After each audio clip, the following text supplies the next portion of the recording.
கிறிஸ்துவுக்குள் மிகவும் பிரியமான சகோதர சகோதரிகளே, ஆண்டவரும் இரட்சகருமாய் இருக்கிற இயேசுவின் நாமத்தினாலே உங்களை மிகுந்த அன்போடு இந்த காலை நேரத்திலே வாழ்த்துகிறேன்.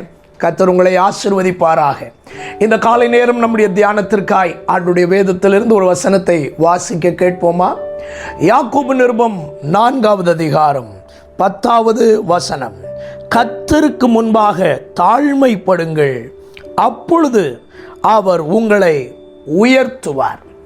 என கண்பான தேவனுடைய பிள்ளைகளே, நாம் உயர்த்தப்படுவதற்கு என்ன செய்ய வேண்டும் என்பது இந்த காலை நேரம் நம்முடைய தியானம்.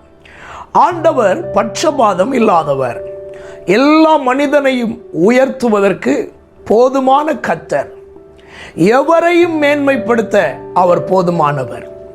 யாக்கோபு இங்கே சொல்லுகிறார், கர்த்தருக்கு முன்பாக தாழ்மைப்படுங்கள், அப்பொழுது அவர் உங்களை உயர்த்துவார். வேதத்திலே தாழ்மை உள்ளவர்களுக்கு தேவன் கிருபை கொடுக்கிறாராம். மனிதன் தன் பணத்தினால், தன் பலத்தினால், தன்னுடைய சக்தியினால், தனக்கு இருக்கிறதான இன்ஃப்ளூயன்ஸினால் அவன் உயர முடியாத இடங்கள் ஏராளம் இருக்கிறது. ஆனால் தேவனுக்கு முன்பாக ஒரு மனிதன் தாழ்மைப்படும் பொழுது அவனுக்கு கிருபையை கொடுக்கிறார். இந்த கிருபை என்ன செய்கிறது? அவனுடைய பணத்தினால், அறிவினால், படிப்பினால் உயர முடியாத இடங்களுக்கு அந்த கிருபை அவனை கொண்டு உயர்த்தி வைக்கிறது. ஆண்டவருக்கு முன்னாலே தாழ்மைப்படுகிறவர்கள் உயர்த்தப்படுவதற்கு ஏதுவான தேவ கிருபையை அடைகிறார்கள். நாம் நம்முடைய ஜெபத்திலே தாழ்மை உள்ளவர்களாய் ஜெபிக்க வேண்டும். லூக்கா 18வது அதிகாரத்திலே இயேசு 2 மனிதர் ஜெபம் பண்ணும்படி தேவாலயத்திற்கு போனார்கள் என்று ஒரு ஓமையை சொல்லும் பொழுது, அந்த ஓமையினுடைய முடிவிலே தாழ்மையை குறித்து அவர் பேசுகிறார். ஜெபத்திலே தாழ்மை எந்த மனிதனுக்கு இருக்கிறதோ அந்த மனிதனுடைய ஜெபத்தை பரலோகம் அங்கீகரிக்கிறது. பாருங்கள், தாழ்மையோடு ஜெபித்தால் ஜெபத்தில் கேட்கிறதை அவர் நமக்கு கொடுக்கிறார். இப்போ உயர்த்தப்படுவதற்கு பல வழிகளை தேவன் மனிதனுக்கு தருகிறார். அந்த வழிகளை எல்லாம் நமக்கு கொண்டு வருவது தேவனுடைய கிருபை.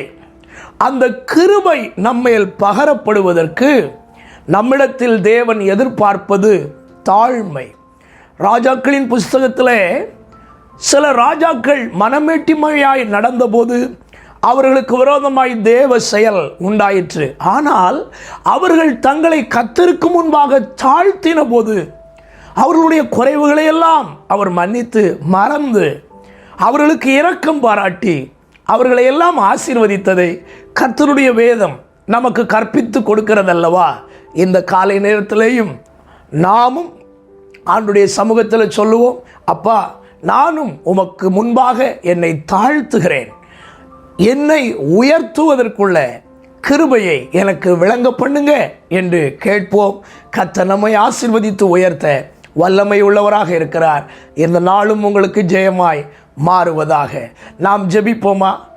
தாழ்மை உள்ளவனை நோக்கி பார்த்து அவர்களை உயர்த்துகிற எங்கள் நல்ல தேவனே, இந்த காலை நேரத்தில் எங்களை உம்முடைய சமூகத்தில் மனதார தாழ்த்தி ஒப்பு கொடுக்கிறோம்.